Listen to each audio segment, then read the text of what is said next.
Good morning, students. Welcome back to the online sessions on signals and systems. In today's class, we try to cover half of the unit number 2.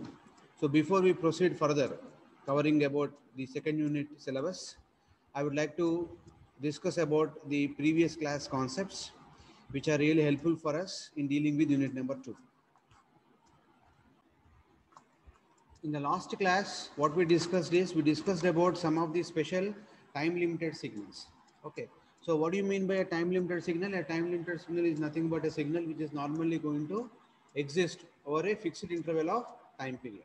So before we proceeded with discussing about time limited signals or time duration signals, we have discussed about the left-sided signals and right-sided signals. The first figure what has been shown is a right-sided signal. Means what? The signal is normally going to exist for all the time periods which are going to be right side of this T naught is known as a right-sided signal. And it has been represented like x of t value, x of t. This is the function called x of t, which is known as a signal for us. And the signal value will be equal to 0 for all time periods t less than t naught. So in this time period t less than t naught, the entire signal is going to be 0. Therefore, the signal is normally going to exist for all the time periods t greater than 0. Means what? To the right side of t is equal to t naught, the signal is normally going to exist. So if any such signal is going to exist to the right side of T naught, then that type of signal is simply known as a right-sided signal. Exactly reverse is going to be there for the left-sided signals. So the signal x of t becomes equal to 0 for all the time periods t. For all the time periods t greater than 0, which is known as a left-sided signal for us. So that we can show that left-sided signal we can show something like this. So the topmost figure we have is known as the example of a left-sided signals, where we can show this left-sided signal something where we can show the left-sided signal. This is T naught here we have. So to the left side of T naught, we normally going to have a signal for us. So therefore, the value of the signal is going to be 0 for all time t greater than T naught. That means this portion signal is normally not going to exist. So forming now the time limited signal can be formed by these two left-sided signal and right-sided signals. If you see this T naught is nothing but a right-sided signal now, and this T1 signal is known as a signal which is going to occur at T1 is going to be known as a left-sided signals. When you combine the left-sided, right-sided signals, we normally going to get a time-limited signal or finite duration time signals. There is one more signal which is going to exist for both for left side, right side as well as on the left side, which is known as a two-sided signal for us. Okay, this also we discussed. Next, a signal is normally going to be said to be bounded. There is a bounded signal. If a signal is going to be a bounded, means what? The signal is normally going to give us a finite values. The examples of bounded signals are going to be the tan functions or non-constant polynomial functions. So other examples which we have in the syllabus is going to be the energy signal and the power signal. So if you see this carefully, energy signal, this energy signal, if it is going to be finite over the limits minus infinity to plus infinity under the consideration, then it should give a value.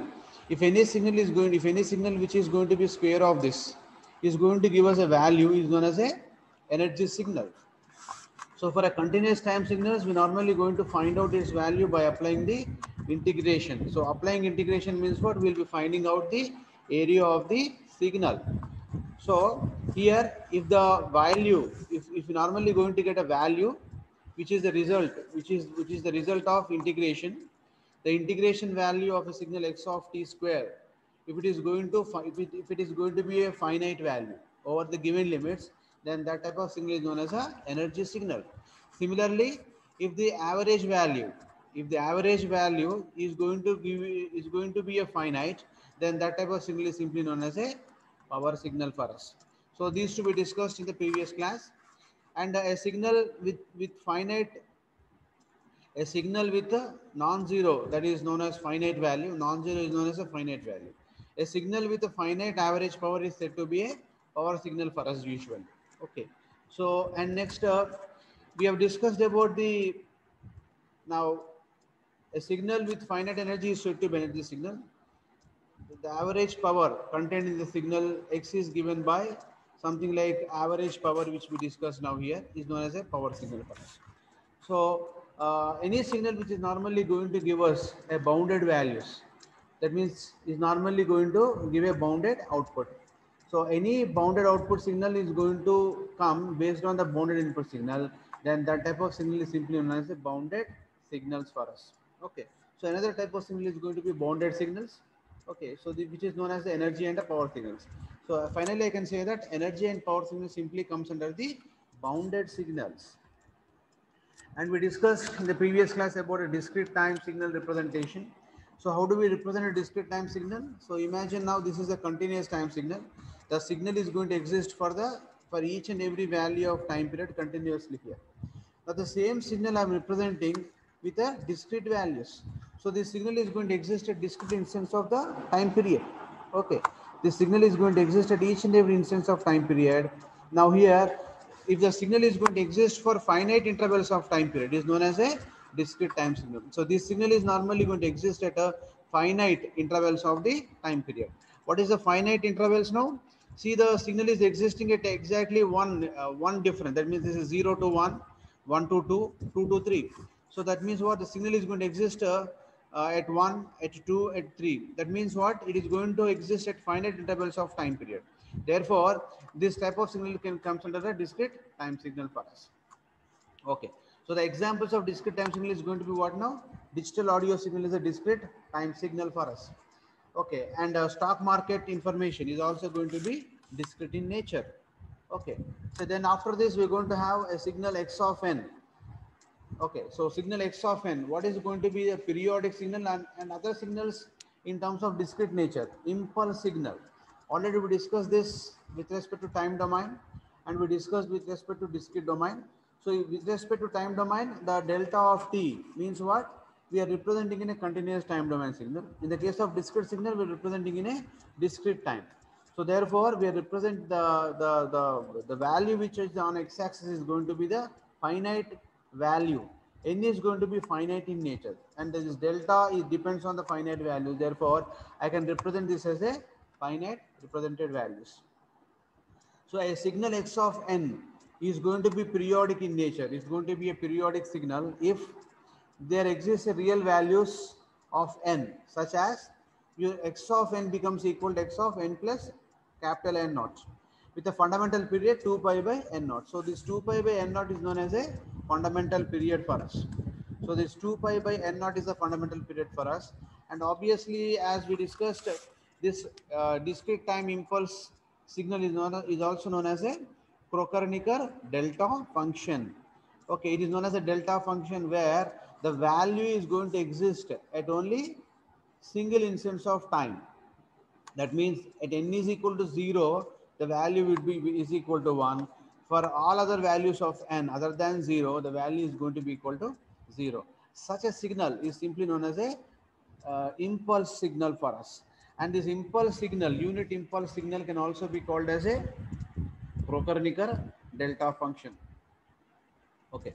So is a function in the ordinary sense. Basically, it is also a function in the ordinary sense. It has a sampling property. So we discussed about sampling in the previous class. Sampling means what? Chopping. In a normal sense, we can call sampling as nothing but chopping or cutting.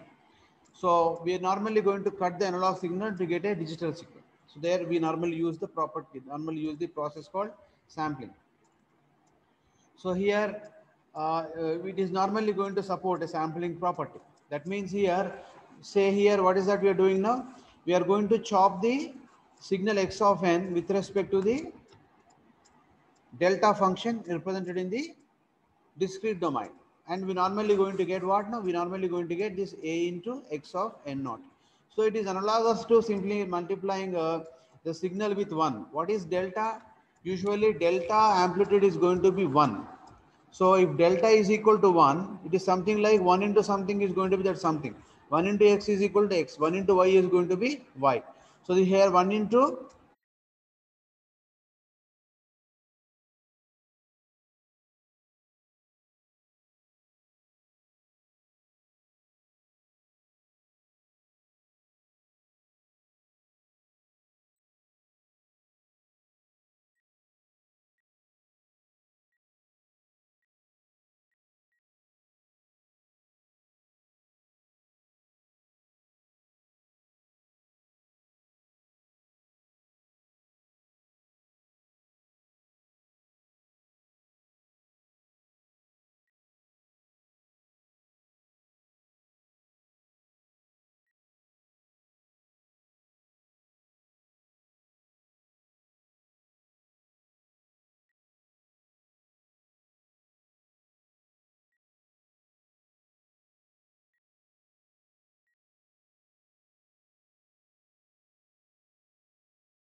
What we can say is that after converting the time domain signal into a discrete time domain signal, we cannot say that all the discrete time domain signals can be converted into a continuous time signal.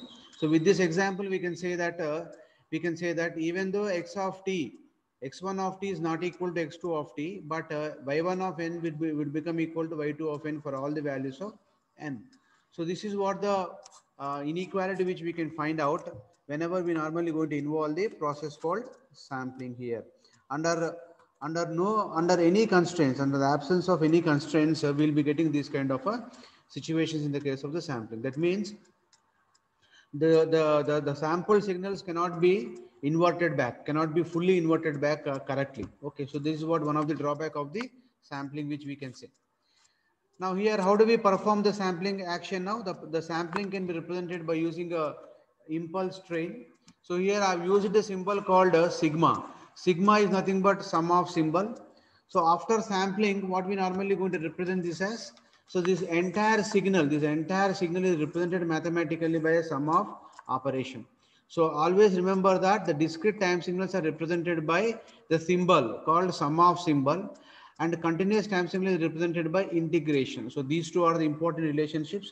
Whenever you write something with a symbol called sigma, with a symbol called summation, with a symbol called summation, we call it as representation of a discrete time signal.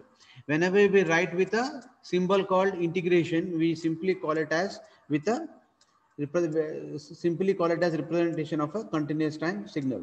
So that means here, under certain conditions or under certain circumstances, we can say that a continuous time signal can be recovered exactly from its samples. That means a continuous time signal can be recovered from the discrete time signal under certain circumstances.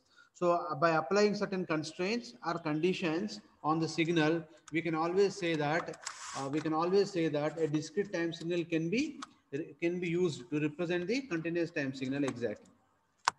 So which I can say mathematically as P of t is equal to sigma of a suffix k delta of t minus kt. So this mathematical representation I can provide pictorially like this. So when you expand this mathematical representation for various values of k, so initially let us imagine that k is equal to 0. When k is equal to 0, what is that you're going to get now? This a of k, the value is going to be a of k, a of 1, a of 2, a of 3. All these values are imagined to be equal to 1. When a of k is normally going to take the different values, whose values are going to be 1, we can always going to tape it like this. Now here what happens is, when k is going to take different values, say k is equal to 1, then I can say this is going to be delta of t minus capital T. When k is equal to 2, I can write delta of t minus 2t. When k is equal to 3, I can write delta of t minus 3t. So now this mathematical represented signal can be represented pictorially like this. Okay. So that means here this is a pictorial representation of a pulse train. So this PT is known as a pulse train for us, or impulse train for us. So which is a generalized impulse train signal which is normally used in the process of sampling. That means whenever we want to convert the continuous time signal into discrete time signal, we normally going to use this impulse train signal. We multiply the continuous time signal with the impulse train signal to get a discrete time signal. So where the values which we used in the mathematical equation for P of t, A of k and t are known as the real constants. Real constants means what? They will be taking the values 0, 1, 2, 3, 4 like that. They won't take any numerical, they won't take any real values. That is going to be 2.5, 2.35 like that. So they'll be taking only the real constants. So that means what? They'll be taking the integer values more or less, I can say. So therefore, P of t consists of the weighted impulses spaced apart by the time period t. What do you mean by weighted impulse? This a suffix k. This a suffix k is known as a weight. So this delta of t minus k of t is known as a time delayed version of the delta function. So here this delay is represented by k into t. So at every delayed function, we normally going to get the delta function for us. Okay, so therefore this function is simply represented by weighted impulses. Weight is known as a suffix k, weighted impulses spaced by t apart. So using this impulse train, we normally going to convert the continuous time signal into a discrete time signal. Now this is a simple block diagram of a continuous time to discrete time converter, are known as a sampler. So every sampler is normally going to have such a block diagram, such a sampling activity which is normally going to get performed by the sampler or a sampling network. So in a sampling network or a C2D converter, what you're going to have? You're normally going to have say x of t, and this x of t is normally given to a multiplier. This multiplier is going to multiply x of t. X of t is nothing but a continuous time signal. How can I say it is a continuous time signal? Because x of t, in the x of t representation, we can say x is a signal which is varying with respect to continuous time t. Therefore, it is known as a continuous time signal, which is getting multiplied with P of t. What is P of t I'm representing? P of t I'm giving it as sigma of delta of t minus kt. Now here I'm considering the impulse train is going to be unit impulse train. So the impulse signal I'm using it as going to be unit impulse signal. Okay. So therefore, if a of a suffix k is equal to taken as 0 or weight is equal to 0, then the pulse train is going to exist at every instance of capital T, which is the time period of the basic signal for us, which is known as the time period of the signal.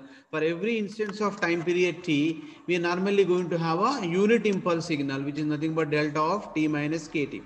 So this signal I am simply multiplying with the input signal. Then I will be getting the signal which is the product of x of t and p of t, which is known as s of t. So after we get s of t, we normally going to get a sequence. So we normally going to convert a sequence called as impulse train sequence, which is known as simply y of n for us. So if at all the sample signal is not going to be to a level of predefined threshold value, what we do now is we normally going to convert them into a proper threshold value. Okay, because we just said that we are normally not going to get a values which are randomly in nature. We'll be getting only the integer values. So in order to get some predefined values, we normally going to simply convert this impulse train to a sequence of numbers. Those sequence of numbers are called as y of n. So finally what we can say now, the sampling of a continuous time signal x of t to produce uh, a discrete time signal consists of the two steps. What are the two steps involved here?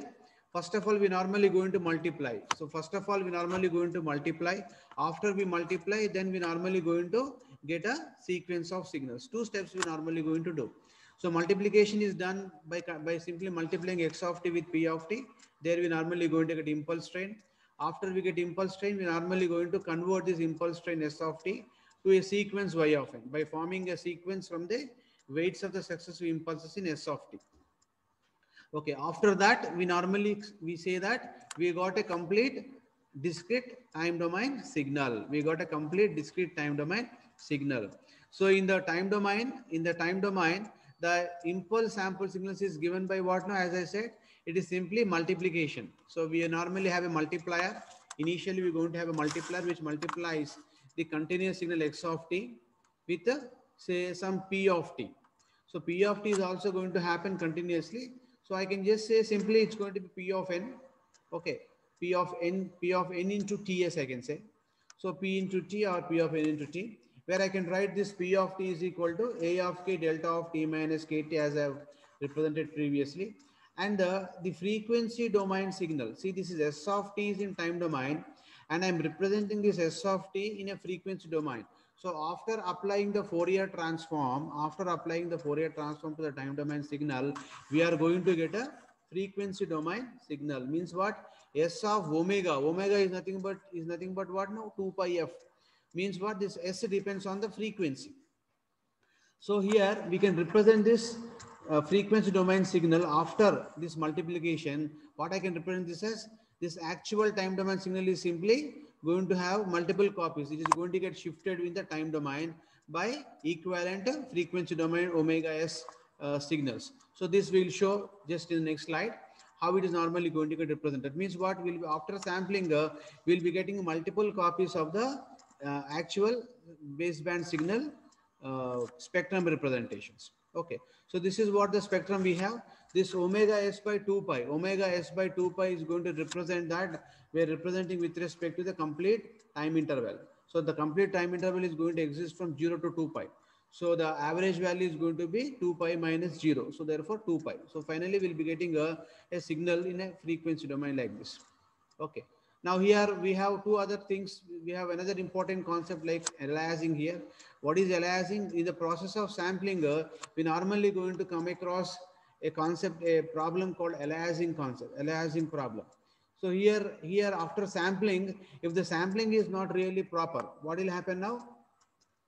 The after sampling, what happens now? The overlapping is going to take place if sampling is not really proper. So thus the spectrum of the impulse sample signal S of omega is a scaled sum of an infinite number of shifted copies of the spectrum. What do you mean by shifted copies? See here now, if this is a baseband signal, this is triangular, I have represented like a triangular waveform, triangular spectrum. It is not a waveform in time domain. It is a signal represented in the frequency domain. It says that this signal is having such a frequency components. So which is going to have, which is going to exist between minus omega m to plus omega m, where the value is not going to exist after omega m, both in the positive omega m side as well as the negative omega m side. The value is not really going to exist. So that is what's known as the band limited signal. This signal is totally a band limited signal. How can I say it is band limited? Because it is limited between these two bands only, 0 to plus omega m and 0 to minus omega m is the band of the signals. That means the mod omega is normally going to be less than or equal to, omega is less than or equal to mod omega m. Okay, so it may take either plus or minus. So therefore this plus or minus means what? Band, range of frequencies known as band of frequencies for us. Okay, so since it is normally going to have band of frequencies, what we can say now here, there's a spectrum. What is the mean by a spectrum? A frequency domain representation known as a spectrum. In spectrum, we normally going to see the waveform which is there in time domain represented in frequency domain as a band of frequencies. Therefore, we call it as a spectrum. The signal represented in the frequency domain is known as a spectrum always. So is known as a spectrum. So for a spectrum, on x-axis, we are going to have omega. If you observe carefully, on x-axis, we are going to have omega. On y-axis, we normally going to have the amplitude of the signal. The amplitude of the signal is normally going to be a voltage signal, maybe a current signal, or maybe a power signal. If the amplitude is going to be a power signal, we simply call it as a power spectrum. If the amplitude is going to be like a voltage or current, we simply call it as an amplitude spectrum. Okay, these are the different names which we normally going to give it to the spectrum which we get. Okay, now let us look into the concept now here. Thus the spectrum of the impulse sampled signal is a scaled sum of an infinite number of shifted copies of the spectrum of the original signal. After sampling, what is going to happen? We normally going to get such infinite number of samples. See the first one, the first figure in this is going to be the baseband signal representation of the x of t signal. So this x of t after converting into the spectrum, we call it as x of omega. Now, after sampling, what is that is happening now? We're going to get multiple copies of this particular spectrum. See this, so many copies have come now. So these copies we have got for omega is greater than 2 omega m, which is known as the sampling. So where we normally not going to have any aliasing effect. Okay, so therefore, thus the spectrum of the impulse sample signal is a scaled sum of the infinite number of shifted copies. Infinite number of shifted copies of the spectrum of the original signal x of omega. So original signal x of omega is shifted on the frequency domain. Is shifted on the frequency domain means omega domain. So in particular, non-zero portions of the different shifted copies of x can be either overlap or non-overlap. What is the non-zero portion? See, this is the non-zero portion. So these non-zero portions, this is the non-zero portion. The non-zero portions are normally going to have what now? The non-zero portions of different shifted copies of x can be either overlap or non-overlap. So here, what do you mean by non-zero portion basically? This is non-zero portion. See, this portion is zero portion. This is non-zero portion. Signal is existing. between omega to 0 to omega m, 0 to minus omega m, signal is existing. So therefore, this is non-zero portion. This non-zero portion may get overlapped, may not get overlapped. So in this figure, if you observe this carefully, this second figure, there is no overlapping. Here there is an overlap. Okay. So if overlap is normally going to exist, it is known as the effect of, it is because of the effect of aliasing. So the effect is known as simply aliasing effect. So in the case of the aliasing effect, what we can have now? What we can have now? So if aliasing is normally not occurs, then we normally going to get a desired signal at the reception side. So that means here aliasing, due to aliasing, what is that we normally going to have? If aliasing is normally going to take place due to the process of sampling, then that signal cannot be recovered at the receiver. So in order to avoid the effect called aliasing effect, we have to follow the sampling theorem. So the sampling theorem says that the sampling frequency is always going to be greater than or equal to 2 times the maximum message signal frequency. So that is what called known as a sampling theorem. If you follow a condition or a constraint known as sampling theorem, then we normally going to get the desired signal at the reception side. So this phenomenon, that means here the signal which is normally going to get affected with aliasing, okay, is normally going to lose the information. So the effect is known as simply aliasing, which is in the process of the sampling. So in the case where sampling occurs, what we can define now, various shifted copies of the x of omega add together in such a way that the original shape of the signal, message signal x of omega is lost, because many signals got simply added up, and due to that reason, what happens now, the signal is normally going to get lost. So that signal which is lost cannot be recovered at the receiver. So all these problems has come due to the aliasing effect. So aliasing is going to be a problem when we don't follow the sampling theorem, or when you don't follow the Nyquist criteria. So while doing sampling process, if you don't implement a constraint known as sampling theorem or Nyquist criteria, then we normally going to lose some portion of the signal due to the process known as aliasing effect. So when aliasing occurs, the original signal cannot be recovered from its samples at the receiver. So this is what the problem with the aliasing effect. Okay. So here these signals, here we are showing the signal here with various forms now. So the first signal here, what has been shown here is going to be the signal. What we have shown here is, yeah, this is going to be a continuous time signal. This is with respect to time, continuous time input signal. Imagine that there is an input signal which is continuous in nature. Okay, and we normally going to convert this input signal, which is continuous in nature, into a discrete signal by the process of sampling. So to do sampling, what is that we are doing? We are simply taking a pulse train of weight 1. Okay, and this pulse train is simply multiplied with the message signal like this. This is the message signal. Now, wherever you're going to have the occurrence of the pulse train as well as the message signal, we normally going to get the sample of the input signal at x of t. So at 2t, we are going to get x of 2t. At 3t sample, we are going to get x of 3t sample.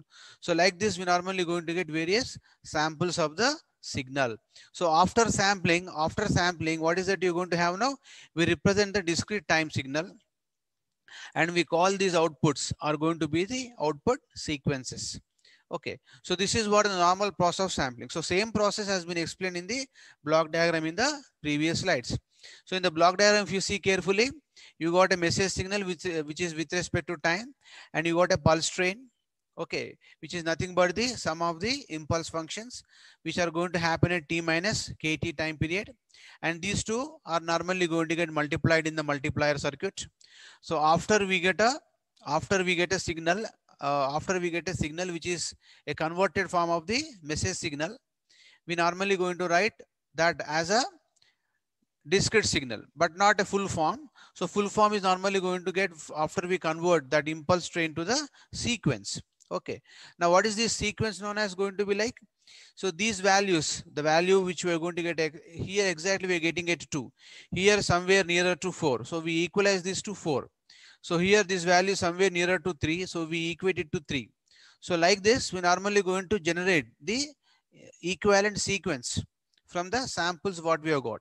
And finally, this output is going to be the discrete time signal which is generated by a process of sampling. So here in this is known as a natural sampling. So in the natural sampling, how you are going to sample? We normally going to sample the message signal. We normally going to sample the message signal using the impulse signal. So this signal is known as an impulse signal. Using this signal, we normally going to sample. So after we get the sample, we simply collect all these samples and we draw a waveform on this. So this particular waveform is going to be represented with n. Okay, and whose signal value is going to be y of n. Okay, so this is normally going to take values at 0, t, 2t, xt, and it is represented in the finite form. So therefore, we are simply representing the continuous time signal into a discrete time signal using the process called sampling. So therefore, we say that sampling is normally used to convert the continuous time signal into the discrete time signal. Okay, that is the main use of the sampling. This is the main use of the sampling. Now, what is the use of sampling theorem? If you satisfy the sampling theorem while you sample the continuous time signal, we avoid the effect known as aliasing. So we normally going to stop the effect of aliasing if you follow the sampling theorem when you normally going to sample. So these are the basic waveforms which we normally going to have it over there. So as I explained you, this is the baseband signal. I can say this is the band limited signal. What do you mean by band limited signal? What is band? Band means what? Range of frequencies, higher range and lower range. So this is omega m minus omega m. It's going to be 2 omega m. So this is what the bandwidth of this particular signal. So now other than this bandwidth, the value of this signal is equal to 0. See the signal after plus omega m, there is no signal. Do you got any signal after minus omega m on the negative side? There is no signal. Means what? This signal is known as a band limited signal. The value of this signal is normally going to exist only at the appropriate band of signals. The next case is going to be what now? This is what the case with no aliasing case. So spectrum of the impulse sampled signal here, the same, see this picture now. This is the actual signal, baseband signal. Now this baseband signal is going to have multiple copies at t is equal to 0, at omega is equal to 0, at omega is equal to omega s, at omega is equal to omega s. Like that, we normally going to get multiple copies here like this continuously over the infinite frequencies. So like this, due to the process of sampling, we normally going to get a multiple copies of the spectrum of the input signal. So under desirable conditions, we'll consider the omega s greater than greater than 2 omega m. What is omega s? Sampling frequency. Omega s, or I can write it as fs, greater than 2 times omega m or fm. So if you write in terms of only frequency f, then we normally going to write fs greater than 2 fm. If you write in terms of angular frequencies, we write omega s greater than 2 omega m. Because omega, what is omega is equal to 2 pi f. What is omega equal to? Omega is equal to 2 pi f. So therefore this pi will get cancelled. So we normally going to write this as fs greater than 2 times fm, which is nothing but the what is this sampling theorem? That means nothing but this Nyquist criteria. So once you satisfy Nyquist criteria, it is normally going to avoid the aliasing effect. Okay. Now another condition is what now? Omega s less than or equal to 2 times omega m. Now if omega s, what is omega s? At what intervals we are going to sample? We are going to cut the signal. So if it is less than this, if omega s is less than 2 times omega m, then there is a possibility of losing some part of the signal due to the overlapping. So the effect of this overlapping due to non-satisfaction of the sampling theorem is known as simply aliasing. So because of aliasing, we are going to lose some portion of the signal at the receiver. So that is why we have to compulsorily go with the sampling theorem. You have to satisfy the sampling theorem to get a appropriate signal at the receiver. Okay. So next part is going to be the reconstruction part. What is important is normally all human beings are going to interact with analog signals, but all computers are normally going to process the digital signals. Therefore, we have to convert the continuous time signal into a digital time signal. After we convert, the computer is going to process that particular signal. After processing, once again, it has to be given it to the end user, which is known as a human being, let us suppose. So in that case, compulsorily you should have a reconstructing circuit or a reconstruction circuit. Now in this reconstruction circuit, how a reconstruction is built? It is reverse of the sampling is known as reconstruction. So in reconstruction, what we are going to get? We normally going to get the continuous time signal from the discrete time signal. See this representation now. Now there is a block here which is known as discrete to continuous time signal converter. So with a sampling time period TS. Now what is the thing is, whatever the sampling time period that we have used at the sampling side, same sampling frequency we have to use at the receiver side also. This reconstruction is normally going to happen at the receiver, whereas sampling is going to happen at the transmitter. Now, generally in a normal communication system, what are the various blocks we are going to have? We are going to have a transmitter, we are going to have a channel, then we normally going to have a receiver. Now, channel may be a wire, channel may be a wireless communication. Okay, so that is not our point of discussion. Now, we are not discussing about the type of the channel. We are discussing about only the transmission and reception of the signal. Okay, so here, while processing, now what we normally going to do? So the sampling theorem is normally going to get implemented at the transmitter side. Okay, before processing of the signal, right? So here, let's say for example, let us say an example of a voice signal. You want to take input as a voice signal and you want to process that voice signal. And after processing, you wanted to give the output to the end user, known as a human being. Now in this processing is simply known as called as a speech processing. Now, if at all you wanted to give a signal to the speech processor, you cannot give the analog signal directly to the speech processor. Say for example, I want to give a signal to the digital amplifier. I want to give an analog signal to a digital amplifier. What the digital amplifier is normally going to do? It is going to process the signal by digital techniques, not by the analog techniques. So that may, therefore, the analog signal has to be converted into digital signal. Then after that, the digital signal is normally used to process, used to process the signal. So after the signal gets processed, then once again the signal is going to reconvert it, okay, into a analog signal or a continuous time signal using a process known as, using the block known as reconstruction circuit. So the heart of the reconstruction circuit is normally going to be the reverse converter, digital to continuous time converting circuit. So therefore, whenever we want to recover the original continuous signal, we normally going to implement this reconstruction circuit. So therefore, let us look into the reconstruction process. So as I tell you already, the interpolation process which is performed at the receiver side is performed by an ideal.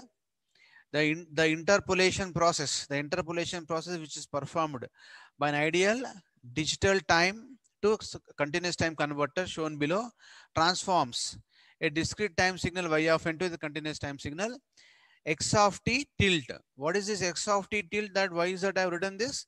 It indicates that the signal what you get from the digital to discrete to analog converter is not going to be exactly same as the actual message signal. Therefore, I just put a tilt over here. Okay, so that means, so the process of converting discrete time into a continuous time signal is known as a interpolation. So for the purpose of analysis, how I can really model interpolation as? So the input signal is going to be the discrete signal, which is given it to a circuit known as converter from the sequence to the impulse train. So we normally going to get impulse train here, S of t signal. Okay. So after S of t, we normally supply it to the low pass filter. We normally going to pass it to low pass filter with some transfer function.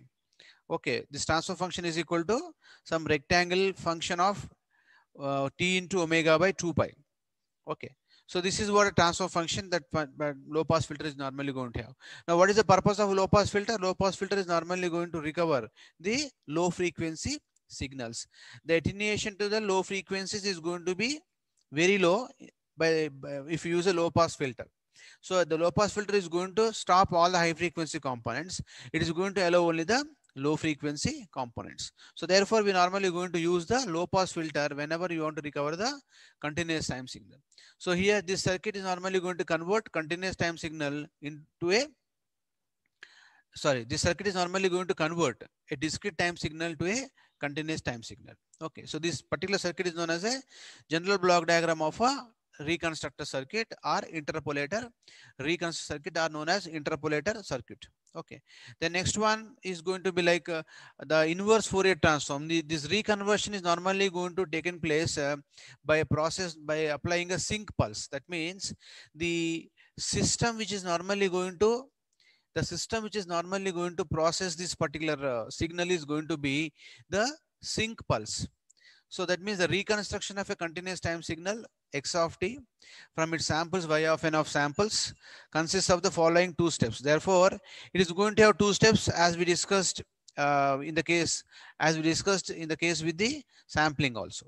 In the sampling also we discussed two cases. One case is going to be what now? Multiplication of the message signal with the pulse train. So after multiplication of message with pulse train, we normally going to get the sequence of the pulse train. Then after that, we normally going to convert this into, we normally going to get a discrete time signal. Then we convert that to sequences. So after we convert in sequences, we normally going to get a perfect discrete signal. So here also reverse process we normally going to do. What is the reverse process of sampling here? The input is going to be y of n sequence, and that is normally used to convert it to impulse train S of D by using the elements in the sequence as the weights of the successive pulses in the impulse train. Now in the impulse train, you're normally going to have the weights. So what is the weight now? Weight is nothing but the amplitude. So the amplitude here, the signal is going to be 2. Here at one location, at one value, it's going to be something like 4. At 2, it is going to be something like 3. At 3, it's going to be something like, once again, some 3. So that means what now here, we normally going to get different amplitude values at different finite intervals of time period. Okay. So these are the various different values that we normally going to get. So these values are known as weights. These values are known as weights of the impulse train that we have got. So once after we get the weights of the impulse train, then we normally pass it through a low pass filter. Okay, so low pass filter. So why we process through low pass filter? Because low pass filter is going to allow only low frequencies and stop all the high frequency components. Therefore, in order to get the low frequency as the output, we have to pass it through a low pass filter. Our signal is always going to be a low frequency signal. So why? Because if you see the frequency, if you see the maximum frequency of a human voice, which is going to be maximum of around 3 kilohertz, and the maximum frequency of music is going to be 15 kilohertz. More than that, the frequency is not going to be there. So now these frequencies are simply considered as the low frequency components. So therefore, in order to retrieve the low frequency signals, you have to retrieve it by using a low pass filter, and hence we use a second step is going to be low pass filter. So first step is going to converting the, what is the first step? First step is going to be converting the, first step is nothing but converting the discrete time sequence into the weighted impulses. After you get weighted impulses, we pass this through a low pass filter to get the original signal. Okay. So in low pass filter, what we do normally going to do, we perform some kind of smoothing. Okay, in order to receive the actual signal. Okay, so this is what we normally do in the low pass filter. Right. So mathematically, how this particular reconstruction is going to take place. So I have given it over here. S of t becomes equal to what now? Y of k into delta of t minus kt. Now what I am doing now, I am getting the pulse train S of t having some weights based on the weight of the, now I am simply multiplying this with the impulse signal. So impulse means what? It is something multiplying with 1. What is y of k? Y of k is nothing but weight of the discrete sequence at appropriate instance of time. Now here for k is equal to minus infinity plus infinity, this particular signal is going to exist. What does it mean now? K is going to take various values, say minus 3 to plus 3. That means first of all we start with k is equal to minus 3, then k is equal to minus 2, k is equal to minus 1, k is equal to 0, then k is equal to plus 1, k is equal to plus 2, then k is equal to plus 3. So for all these values we'll sum up, okay, and that particular result is going to be the s of t, which is in time domain for us. So after we get s of t, next what is that we're doing? We are passing it through a low pass filter with a filter response, with a filter response going to be of sync pulse. Okay, so with the filter pulse, with the filter response going to be a sync pulse, then that means these resulted weighted impulses are normally going to get multiplied with the sync pulses, and the sync pulses is normally going to add some smoothing effect to the discrete discrete sequence of the message signals or information signals. Let us see how we normally going to do this. Okay, so now this is what the basic concept of reconstruction. Now another important concept is the sampling theorem and its implications. Now just now we spoke about if you don't allow or if you don't follow the sampling theorem while you normally going to chop the message signal, what is the effect of not following sampling theorem? Aliasing. So aliasing is going to get resulted if you don't follow the sampling theorem. If you don't follow the sampling theorem at the time of sampling the message signal. Okay. So that means here, let x of t be a signal with a Fourier transform x of omega. Now what do you mean by Fourier transform? Fourier transform is nothing but a mathematical tool used to convert time domain signal into a frequency domain signal. Now why we have to convert a time domain into frequency domain signal?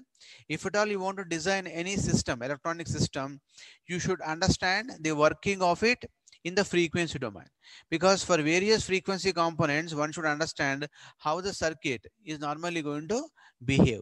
So that is the reason why we normally going to analyze the signal in the frequency domain.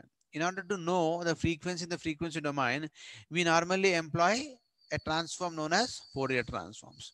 So using Fourier transforms, we convert time domain signal into a frequency domain signal. Okay. Now I can express the band limited signal something like x of omega, mod x of omega is equal to 0 for all omega satisfying mod omega greater than omega m. What is mod omega? Omega is going to take plus value as well as minus value. So we just now we have seen the omega is going to take values between minus omega m and plus omega m. See here now this slide. Here this is the band limited signal. This signal is extending from 0 to plus omega m, 0 to minus omega m. What is that I have taken? Mod omega. What is the meaning of mod omega? Omega m can be a minus value, omega m can be minus value, or omega m can be a plus value. So either one of the two conditions we normally going to consider to represent it, to represent the sampling theorem. So if you normally going to perform the Fourier transform to such a band limited signal, then what is the value of Fourier transform we get? X of omega. X of capital omega is nothing but the Fourier transform representation of the message signal. So you should identify the type, the kind of signal it is, whether it is represented in time domain or frequency domain. How do you know? You know by looking into the parameter here. See the parameter here. So by looking into the parameter, we normally going to understand if the parameter inside the parenthesis is going to be omega, then it is going to be frequency domain. If the parenthesis is going to be looking like a time, that is known as a time. That means continuous time signal.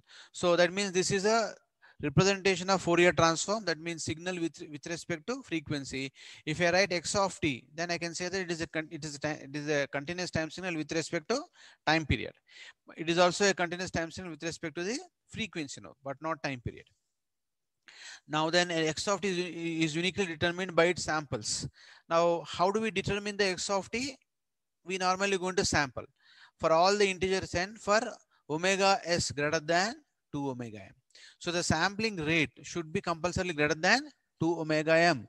What is omega m? Omega m is the maximum input signal information. input signal frequency, sorry. So omega m is known as the maximum input signal frequency. So the sampling rate should be compulsorily greater than 2 times of this fm. Then only you can able to, that means more the number of samples, more is going to be the information we get at the receiver. We get at the receiver. See this example now here. In this example, this is a continuous time signal now. Now in this continuous time signal, I have taken some samples, say 1, 2, 3, 4, 5, 6, 7, 8, 9 samples I have taken. Instead of 9 samples, if I take 18 samples, I'll get more number of signal values. So more number of signal values means what? More amount of information can be recovered from at the receiver side. Now see this now. So if this is the signal I have and these are the sample values, now what is recovered at the receiver now? The receiver is going to reconstruct signal like this. See the reconstruction now. It has changed the shape little bit. The shape of the reconstructed signal is not exactly same, as the original message signal. Why? Because the number of samples is not taken that many, but still it can able to give some reasonable value for us. Therefore, we can say that this particular signal has been, this message signal has been sampled, this continuous time signal has been sampled using a sampling theorem. So if it samples using a sampling theorem, then it is really fine for us. So that means here the preceding inequality, which is nothing but omega s greater than, what is inequality? If omega s is equal to omega, it is called equality. What is inequality? Anything other than that relationship is called inequality. So the inequality omega is greater than 2 omega m is known as the Nyquist criteria or Nyquist condition to generate the appropriate signals at the receiver. So omega is greater than 2 omega m. Now next is, what is sampling theorem? Sampling theorem is nothing but omega is greater than or equal to 2 times omega m. That means sampling theorem speaks about the minimum number of samples that can be, taken, from the continuous time signal is known as sampling theorem. So minimum is going to be 2 times omega m samples has to be taken, or 2 times fm samples has to be taken. But maximum, more the number of samples will take, better is going to be the response at the receiver for us. Now what is the primary use of this sampling theorem now? Why we have to normally implement sampling theorem? Why we have to implement the sampling theorem? It is very much significant in the communication systems because it provides a basis for transmitting an analog signal by the use of the digital techniques. See here, we have to process the analog signal by digital techniques. So before transmitter, what I am going to do now? Actual signal is going to be analog in nature. This analog signal, for better processing, what we'll do now? We convert this into discrete time signal, and this discrete time signal is given to the computer, and this computer is going to process the signal, and after processing the signal, once again it is normally used to transmit the signal by using the digital techniques. So sampling theorem may be stated as under. Now you can give two definitions for sampling theorem. One definition, sorry, one definition you can give it with respect to frequency. Another definition you can give it with respect to the time period. Now here we should have a relationship between the sampling frequency and the signal or information signal frequency. And the other way around, we should have a relationship between the sampling time period known as TS and the information signal time period known as 1 by 2 FM. What is 1 by F? 1 by F is known as time period. Okay, so time is equal to what? Inverse of frequency is known as time period for us. So therefore, the sampling is going to be very much useful in the case of the communication systems. So which forms a basis for transmitting analog signals by digital means or by digital techniques. So how can we define the sampling theorem? In the examination point of us, we have to define the sampling theorem. So sampling theorem should be defined for a band limited signal. So that is why we are defining this with a band limited concept now. So we understand what is a band limited signal. Band limited signal is a signal which is normally going to exist over a range of frequencies, is known as a band limited signal. Say for example, you wanted to process my signal now, or anybody human voice signal. Now every human voice is going to be a band limited signal. How can you say that? Because even though the source is only one, but the signal which is coming from that particular source is normally going to spread across the frequencies, across several frequencies ranging from 0.3 kilohertz to 3 kilohertz frequencies. So the human voice is normally going to fall in the range between 0.3 kilohertz to 3 kilohertz. That is the voice signal frequency components. So therefore we start the definition for sampling theorem with a band limited signal. So therefore now how can we define the sampling theorem now? A sampling theorem can be defined as a band limited signal having no frequency components higher than FM heads may be completely recovered from the knowledge of its samples taken if it is taken at a rate of at least 2 times FM. That means a band limited signal can be completely recovered at the receiver if you sample that message signal at least at a rate of Fs greater than or equal to 2 times Fm. Now we just we write the same definition now in terms of time period now, another definition. So a band limited signal having no frequency components higher than Fm hertz, which is going to be same as the previous definition, is completely described by its sample values at uniform intervals less than or equal to 1 by 2 Fm. Uniform intervals less than or equal to 1 by 2 Fm is going to be another definition, which means what? Actually what we're doing here now, we are chopping the signal. See here now, we are cutting the signal at various intervals of time period. So if you consider that this is the frequency, this entire thing is the frequency of the message signal. So we can say that by the time when the message signal completes one cycle, how many samples we have taken? Around 8 samples we have taken. Okay, that means what now? That means the sampling frequency is more than the frequency of the message signal. So under this condition, we can easily going to recover the original signal like this, right? So we have to process this signal further in order to get this particular smooth waveform. Here this waveform is not so smooth, but we have techniques to get into the smooth waveform also. But in the syllabus, what we have is we have only sampling theorem and its implications. Now, what is sampling theorem? Sampling theorem says that the signal is normally going to get recovered at the receiver, a band limited signal, if it falls over a range of FM and minus plus FM and minus FM, going to get recovered if it satisfies the sampling theorem known as omega is greater than or equal to 2 times omega m, or Fs greater than or equal to 2 times Fm. Then if we follow the sampling theorem at the time of sampling the message signal, then that type of signal can be easily recovered at the receiver side. That is known as simply sampling theorem. Same definition in terms of time period means what? A band limited signal having no frequency components higher than FM. That means mod F is going to be equal to FM is completely described by the sample values at uniform intervals of time period which are less than or equal to 1 by 2 FM. Okay, so these are the two definitions for a sampling theorem. That means we normally going to chop the message signal based on this sampling interval, sampling rate.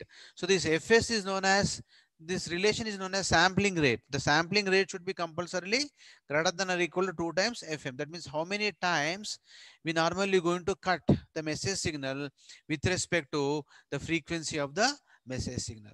Now, if you see this carefully, the message signal frequency is FM, but we are taking the samples which are going to be more than 2 times FM samples in order to recover the message signal. So to recover the message signal, compulsorily the number of samples should be greater than the maximum frequency which is present in the signal. Okay, so this is what the conclusion we can do from the sampling theorem. And what are its implications? Just now we spoke about implications. If you don't follow the sampling theorem, what will happen? Aliasing is going to occur. Now, what is the cause of aliasing? Overlapping. So if you don't follow the sampling theorem, overlapping takes place. If overlapping takes place, means we normally going to lose some portion of the message signal. So this is the last picture that what I have shown you is going to be the sampled signal without following the sampling theorem. So that means here omega is less than or equal to 2 times omega m. If you take like this, then these two waves, this is one spectrum of the signal, this is another spectrum of the signal. okay, happens at two different impulse trains. Okay, so now, but what is the problem now? These two are now very close together such that the information normally going to get lost. See this now signal now, this is the this entire thing is a signal now, and this signal has got overlapped with this particular signal now. Now this much portion has been lost here totally. This is the actual information signal we don't want to lose. We don't want to lose. We don't want to lose this information signal. So this information signal we have lost totally. So this happened because of aliasing. So aliasing is the cause of overlapping. So overlapping is the cause of not following the sampling theorem. So not following sampling theorem means what? If you don't follow sampling theorem, omega s would be greater less than or equal to 2 times omega m. So this is what the condition which is going to be avoided at the time of sampling. So this is what the constraint we impose on the signal at the transmitter side. So under no constraints, it is very difficult. It is very difficult to recover the message signal at the receiver. If you put some constraints at the transmitter side on the message signal, then it can be easily recovered. Now, what is the constraint we are putting on the message signal? Sampling by using a sampling theorem or by satisfying the Nyquist criteria. So that means imposing Nyquist criteria, imposing sampling theorem on the sampler for a message signal is normally going to recover the original signal more perfectly, okay, more effectively. So that is the reason why we normally going with the sampling theorem. So the sampling theorem is known as constraint applied onto the message signal on the at the time of the sampling. So this is what the constraint I can say. Now next concept we discussed is interpolator. So we have two types of interpolator is normally used for reconstruction of the message signal. Just now I was talking to you now.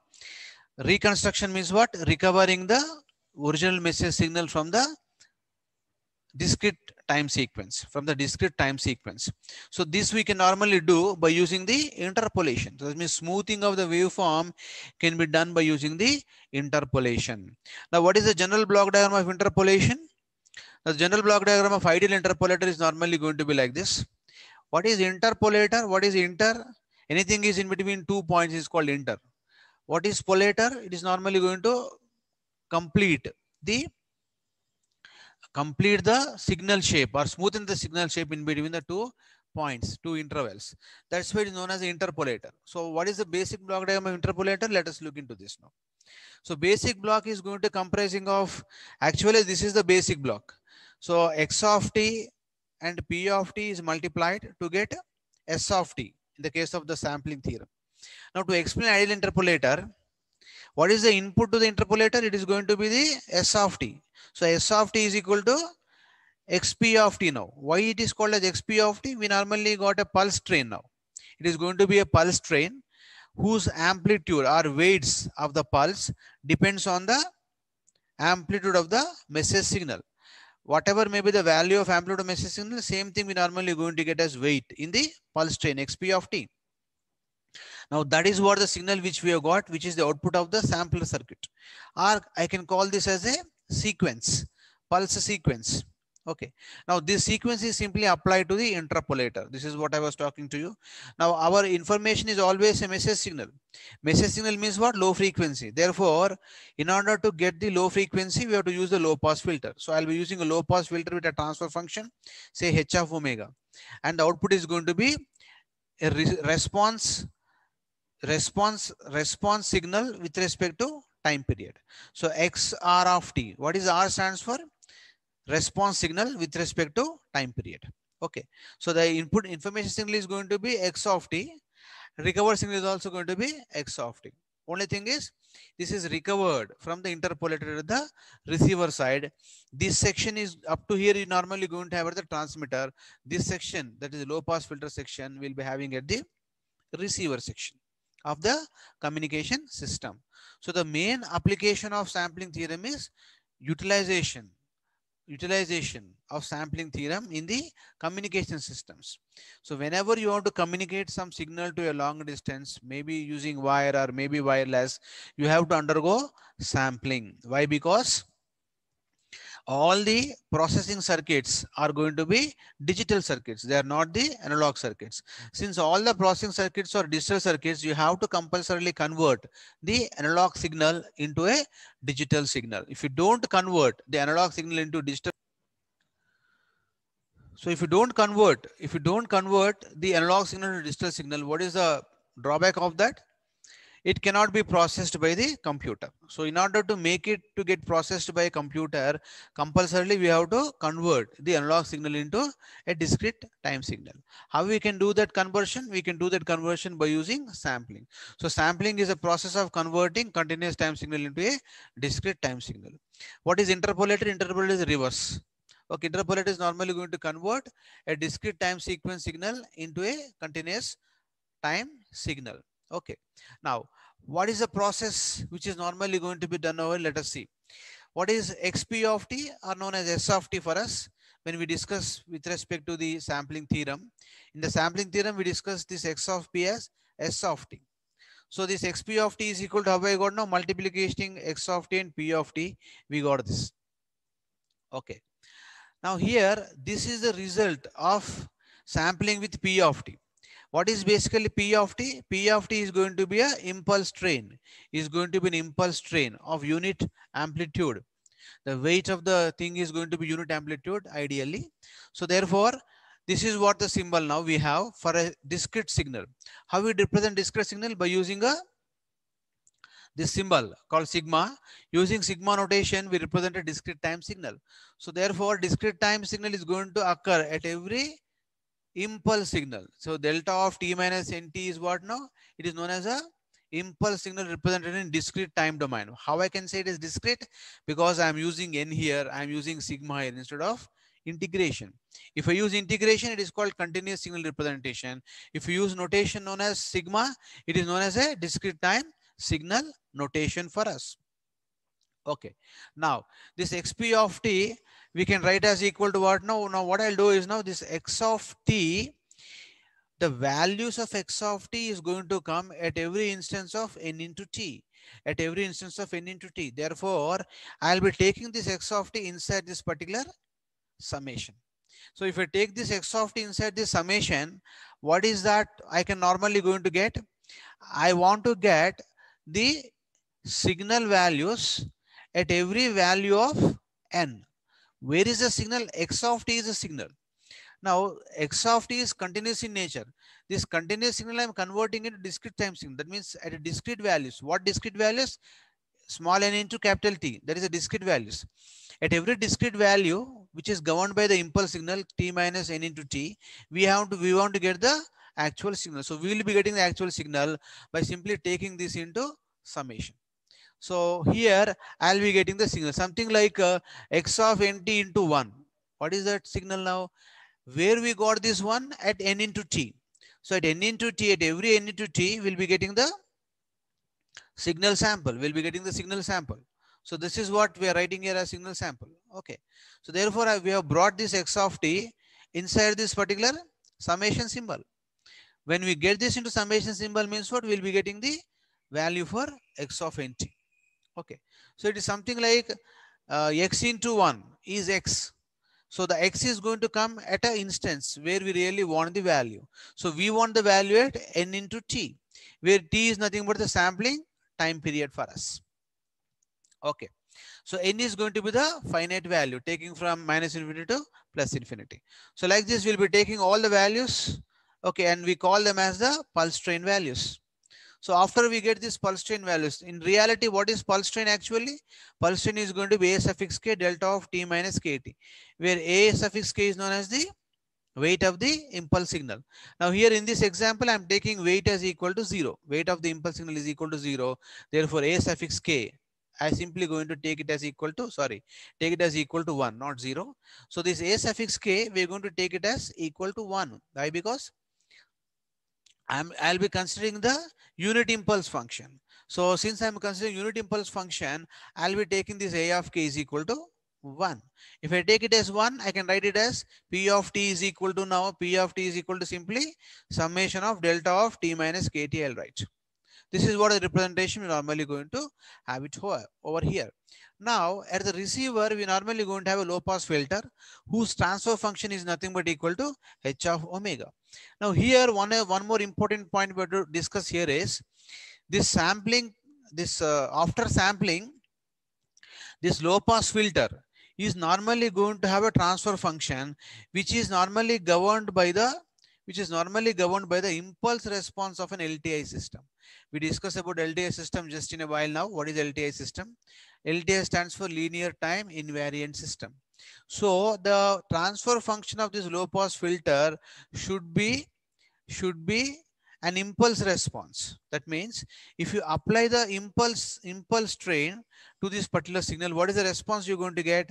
Valid response. Such a system having such a response is normally used here in this particular system. So ideally, we are assuming that the filter is going to be a perfect low pass filter. So in order to have that, we normally treat this as a impulse response filter, which is taken as a LTI system. Okay. So therefore, this signal xp of t, which is a pulse train, is now multiplied with the transfer function of the system called h of t. Now, if you write this h with respect to t, it is going to be represented in time domain. If you write h in a frequency called h of omega, it is called frequency domain representation for us. So therefore, this x of t suffix r, that means what? The received signal, I can write it as equal to what now? xp of t convolution with the h of t. Now this h of omega represented as in a frequency domain. Here I am writing the equation for convolution. Normally convolution equation will write it in terms of the time domain. So in time domain, we'll write the convolution sequence equation. What is convolution? Convolution is simply a multiplication of two signals, but not scalar multiplication. It indicates a vector kind of a multiplication, a signal multiplication. So convolution is simply known as a signal multiplication. What is a scalar multiplication? Say if I have 2 into 3 is equal to 6. What is 2 and 3? They are known as scalars. They are not the signals. They are not the vectors. So what is a signal? Signal can be treated as a vector. So when a signal is treated as a vector, if you multiply two vectors, that comes under a special name called convolution for us. So here we get a response signal by convoluting the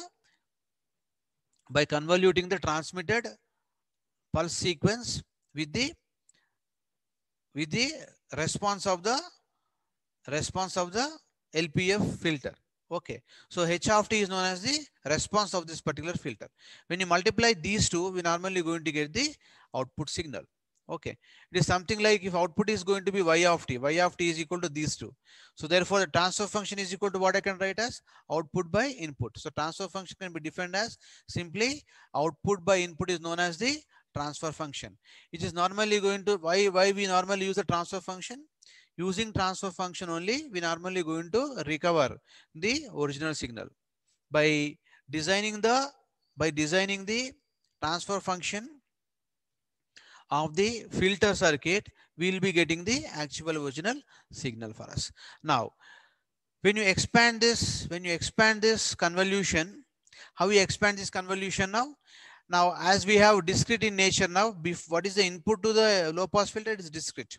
Okay, so therefore, this XR of t, I'll write as something like in terms of x of nt into h of t minus nt. The transfer function of this filter is multiplied with the input samples. Now, x of nt are the input samples, is the output which we have got. So, we are multiplying this. So, once you sum up all these things, we normally keep on summing up all these things at every instance of time. Continuously, we are going to get the continuous time signal values like this. So that means what now here we'll be getting the samples in a continuous manner.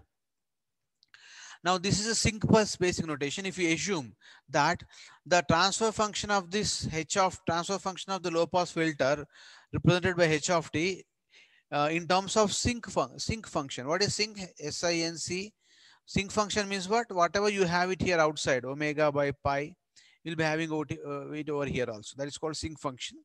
So we discuss sync functions later on. Okay, what is the mathematical applications of these problems on this, we can discuss later, but presently sinc function is represented, okay, as a signal which is going to have the maximum amplitude at the desired time instance, is called a sinc function for us. So the reconstructed response signal x of t will be built by consecutive sinc functions at the impulse trains. At every impulse train, this x of nt is normally known as the impulse train signal, is multiplied with the sinc. Sinc is totally continuous in nature, but maximum amplitude at the instance of the time where we want the signal. So that we'll see now in the next slide. How a sinc interpolator is normally going to look like, sinc function interpolator. So this first figure, which is represented in a red case, this is known as a sinc pulse. Now the amplitude of the sync pulse is going to be maximum at a desired frequency, at a desired value of x, then whose value is normally going to get deteriorate continuously once we go beyond this particular value. So wherever we want the signal, so this is nothing but the impulse train, maximum amplitude of the impulse train. There we normally going to apply this particular sync pulse. See now, sync pulse is applied here, sync pulse is applied at this instance, sync pulse is applied, this blue line is applied here, then sync pulse is pink, sync is applied here, then another sync pulse is applied here, like this. So many sync pulse, that means I'll be getting values here. Here I'll get one value, here another value, here another value, here another value, here. Like this, I'll be getting so many different values by multiplying this with a sync pulse. So we'll be recovering the message signal by taking the values of this particular sync pulse in the case of the ideal interpolator circuit. So ideal interpolator is simply going to have the transfer function as the sync function. Sync function is the basic transfer function for the ideal interpolator. Next one is zero order hold. What is zero order hold? There is a concept called sample and hold. What is the meaning of sample and hold? We sample the signal here. Say at time t is equal to, say some, this is t1. At t1 we sample, then we hold. Then we sample at another time instance, we hold. We sample at another time instant, we hold. We hold the signal. At other time instant, the amplitude of signal is decreased. So the amplitude is normally going to get decreased. We normally hold. So that means it's going to be sample and hold kind of a processing. So sampling and hold is normally going to generate a staircase for us. Now same kind of a logic is implemented for recovering of the signal. So here we normally use a zero order filter. Zero order filter is known as a rectangular pulse whose value is going to exist between 0 to t. So the value is going to exist between 0 to t. So mathematically I can represent this h of t, which is the transfer function of the low pass filter, as value 1. This is the value 1, not written over here. So imagine that the value of this is going to be equal to 1.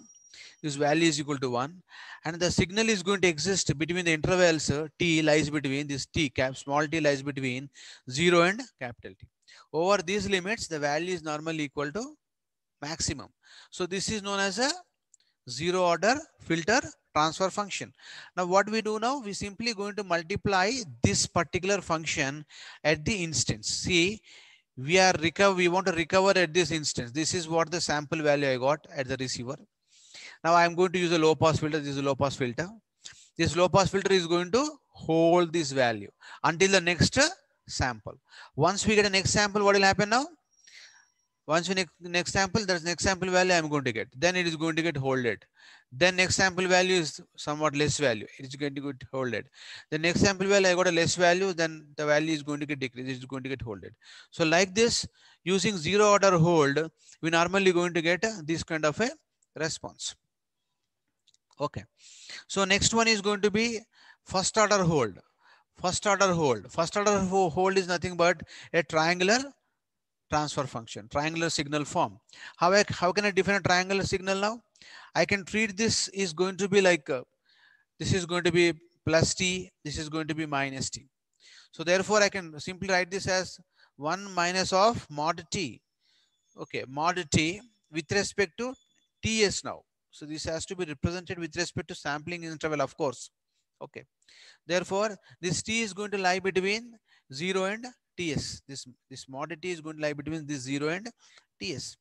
So here the value of a transfer function, the shape of the transfer function is going to look like a triangular wave shape for a first order interpolator. So in the first order interpolator, how we normally interpolate? Say for example, if you take this sample just to draw a first order filter means what? There is a triangle here, there is a triangle here. This is an impulse now. Let us replace this impulse at every instance. Here instance I replace the impulse. Now draw the triangle, draw the triangle. Then another impulse, I'm going to get it here, draw the triangle, draw the triangle. Another impulse, I get it here, draw the triangle, draw the triangle. So like this, by joining all these triangles, we normally going to get the actual message signal. So this is what the first order filter. Now either one of the two cases, if you see carefully, the original form of the signal is not recovered. What is original form? Like this. This is a sine wave I have. See, whatever is written very light, drawn very light, is going to be the original signal form. Now, this red color line, red color shape is going to be the recovered signal to the receiver. Now, you can observe carefully that, easily that the recovered signal is not exactly same as the original signal, both in the case of zero order hold filter as well as in the case of the first order hold interpolator. Okay. So, but somehow we have got a signal which is somewhat close to the first order filter. If you see first order filter, it is very much close than this particular thing.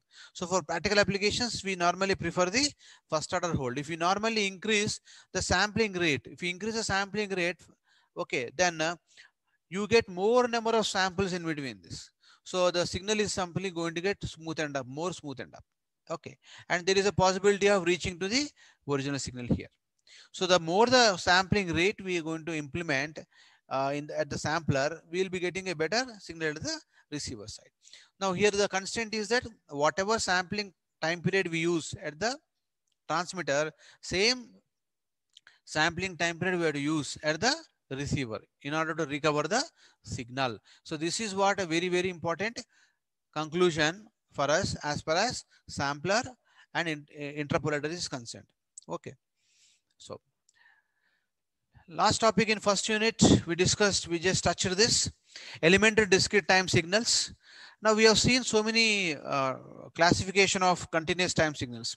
Continuous time signals are classified as what now? Periodic signals, non-periodic signals, even signals, odd signals, sinusoidal signals, non-sinusoidal signals, unit step signal, impulse signal, okay, signum functions. So all these are various signals we have. So whatever signals we have in the syllabus, we discussed in the unit number 1. Okay. Now, similarly here we have a classification of different discrete time signals. Okay. Now, how do we classify them? Complex exponential signal. What do you mean by exponential signal? Exponent means what? E power something is exponent. Now, what do you mean by complex? If you get anything imaginary component, if you get something, some imaginary component, it is termed as a complex component for us. So in this first one, complex exponential, what we are going to have now? X of n is equal to, how I written now? Z to the power n into Z to the Z naught to the power n I can write. Now this Z is a what is this Z transform? Using Z transforms, we normally going to represent the discrete time signals. Okay, so we'll discuss this Z transforms in the last unit. Okay, until that time, let us wait. Now this Z naught, I can write this Z naught as R naught into e power j omega naught. Okay, so therefore I can write this as Z naught as going to be something like e power j omega naught. So I can replace this as e power j n omega naught. This n is missing here, n omega naught. Now based on the values, discrete values of n, we normally going to get the complex exponential components of a signal. So this signal is represented in the discrete domain. See what is on the left hand side? That is very important for us. In the left hand side of equal to, if you have x of t, it is called continuous time signal. On the left hand side of equal to, if you have a rectangular brackets, n symbol is there, means it is known as a discrete time signal, not a continuous time signal. Next is periodic complex exponential signal. What is periodic in nature? Periodic means what? It has to follow, as we discussed, x of t plus n. Okay, should be equal to x of n plus n naught, capital N naught is equal to x of n, or x of t plus t, capital T is equal to x of t. If it is there, it is called a periodic signal. Okay. So such periodicity we can have by using this e power j. This is this omega naught, small omega this is. So this omega naught is going to be the fundamental frequency. So for every sequence that we normally going to get on the discrete domain, that sequence value is simply repetition of the fundamental frequency components. Then it is known as a periodic complex exponential type of the signal. Then real exponential, what is real exponential? Real means what? It's not a complex exponential, means what? J will be removed in the real exponential. In the complex exponential, J has to be there. In the real exponential, there is no J, only exponential part. That is power part is going to be there. R to the power n is normally will be there. The next one is going to be sinusoidal signal. What is sinusoidal signals now in discrete domain? Cos omega naught n. Omega naught is the fundamental frequency. Omega naught is fundamental frequency. Okay, so this is what the basic representation of this. For every instance of n, we normally going to get a cos function. And similarly, we defined the impulse function delta of n and unit step function u of n. Already we discussed in the previous slide, that is continuous time signals. What we discussed for continuous time signal now? Yeah. Now this each one is nothing but a impulse train. This is nothing but impulse train for us. Remember? Yeah, this is impulse train. See this delta of n. This is one of the discrete time signal classification. Now delta of n I can represent where we will be having so many other values at other instance of time period. The values of them will be 0. The value is going to be 1 only at t is equal to 0. So only at n is equal to 0 if the value is there, it is nothing but delta of n function. So this is what we discussed in the previous class already. That's what comes under the classification of the discrete time signals. So these are the various classifications of the discrete time signals for us. Okay. So already we discussed about the periodicity. So similar to the periodic versus non-periodic signals, it has to, if at all signal is periodic, it has to satisfy the condition x of n plus n is equal to x of n. Otherwise, it is not a periodic signal. Then we have seen about energy and power signals. Any signal whose values are going to be finite. If energy signal values are going to be finite, it is known as energy signal. If the power values are going to be finite, it is known as the power signals. Now here one important condition is that a signal x of n cannot be energy and power signal simultaneously. So a signal can be either energy signal or can be a power signal, but not both at the same time usually. Okay. Now, how do we represent a discrete signal now? Usually a discrete time signal is obtained from a continuous time signal x of t by sampling. So sampling is the process using which only we normally going to get a discrete time signal. If you don't have sampling, we never get a discrete time signal. Okay, if you don't have sampling, we never get a discrete time signal. Discrete time signal is the result of the sampling process. Okay. Now, how do we represent mathematically? We represent mathematically as x of n is equal to x of. We have to represent this in terms of t. So, in terms of t means what? Time period. Capital T is the sampling interval, sampling time period. So, that sampling time period, we normally going to write t x into n of t as nothing but the discrete time sequence that we can have. Now in the previous class we discussed about E is equal to integral of x of t whole square dt. Now here what I am writing here, what I will be writing here, I will be writing here sigma instead of the integration. So x of n whole square. Similarly I am writing it here sigma x of n whole square, where n is ranging between minus n to n minus 1. If it is minus n to minus n minus 1, we will be writing 1 by 2n. If it is minus infinity plus infinity, you normally going to get 1 by 2 pi kind of thing. So, but usually in a discrete time domain, we normally going to have fixed number of finite values. Otherwise, it becomes an infinite signal. It is very difficult to represent. So, therefore, we represent by using a discrete time signals like this. So, these two are the power and energy signal representations. Now, let us start with unit number 2 now. In unit number 2, what are the major, these are the various contents of unit number 2. Behavior of the continuous time and discrete time signals. So where we deal with the system properties such as additivity, homogeneity, combinedly called as linearity. Okay, then we discuss about linear time invariant systems. Then we discuss about shift invariance, causality, and stability in the today's session. Okay, and rest of the things like property of convolution integral and all those things we see in the next class, and we'll try to complete that in that particular class.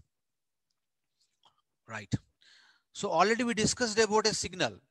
Signal is nothing but any physical parameter, any physical quantity which is represented by using two or many independent parameters is known as a signal. A signal is any physical quantity which represents information. Which represents information is known as a signal for us. So, so many signals we have seen in the present world. So, in the present world, what are the signals we have seen in the electronic circuits? We have seen a voltage signal. We have seen a current signal. Whatever current that we are getting in our house from the transformer is going to be a current signal for us. So we'll be drawing more amount of current. When you draw more amount of current, our meter is going to draw more amount of current. Okay, and accordingly we normally going to get the reading in the meter. So that is what the current drawn by a meter in the house is nothing but a real time signal for us. So a signal can be a function of one or more variables that conveys information about some physical phenomenon. So signal is nothing but a function of one or more variables that convey information about some physical phenomenon. Okay, that conveys information about some physical phenomenon. Now, what is a physical phenomenon you're going to have? The physical phenomenon can be a temperature. Physical phenomenon can be a pressure, can be a force, can be a displacement, can be a voltage, can be a current. So all these are the physical parameters. So as an example of signals, what we have seen so many, I just listed out some of them now. So voltage signal, current signal in electronic circuits are known as signals. Position, velocity, and acceleration of an object. So say a vehicle is moving. Now vehicle is moving. When a vehicle is moving, you should be in a position to find out what is the position of the vehicle. Okay, what is the velocity at which the vehicle is traveling, and what is its acceleration. Okay, so or say for example radar, I want to understand the speed of a aircraft by using a radar application. So radar is normally going to figure out what is its position, velocity, and acceleration. By using radar we understand the movement of an object.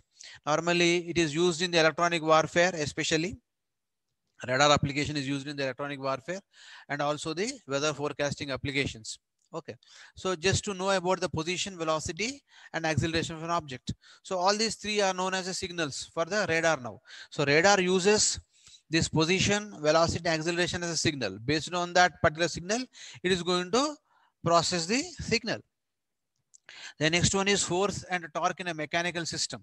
So in a industry, we normally going to experience force and acceleration. So flow rate of a liquid or a gas in a chemical process. Flow rate of a liquid or a gas in a chemical process is another type of a signal for us. Then digital image. So in a photograph, when you take a photo, the photo is normally taken as a digital image. So that is known as a signal to the camera. Now stock market index is a signal to the stock brokers. They understand about the changes of the stock market by looking into the stock data. Now, basically, physically, how we can draw the system now. System is normally going to process a continuous time signal, or it normally going to have a discrete time signal. So here some example has been given here, processing a continuous time signal with a discrete time signal. As I was talking to you continuously, whenever I wanted to process the analog signal, what I'll do now, I'll go with the first block now. What is the first block? Continuous to discrete time converter. So input to that is going to be the message signal. X of t is a message signal. From X of t, the converter is going to convert that into P of n.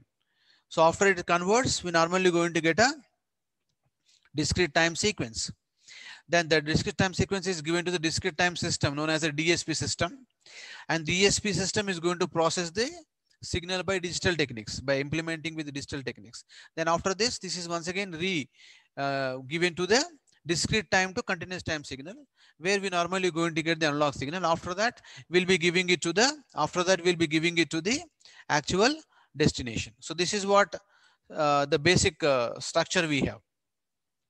Now reverse is also going to be true.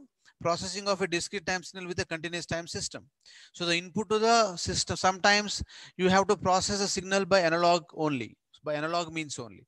So if you want to process the Signal by analog means only you have to convert discrete signal into analog signal, then process by using continuous time systems, then it is given to the discrete time system. Something like an amplifier circuit.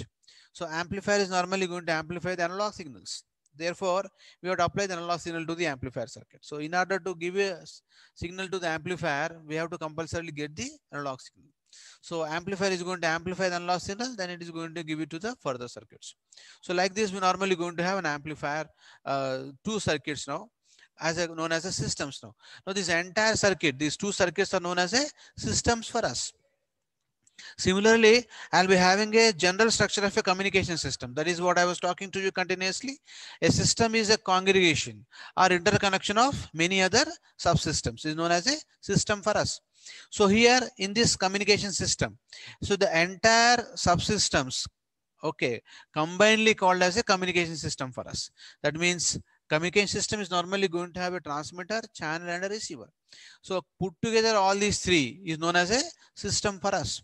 So as per as this entire block, this red block is there, it is known as a system for us, which is known as the interconnection of many other subsystems, such as transmitter is one subsystem, channel is one subsystem, receiver is going to be another subsystem.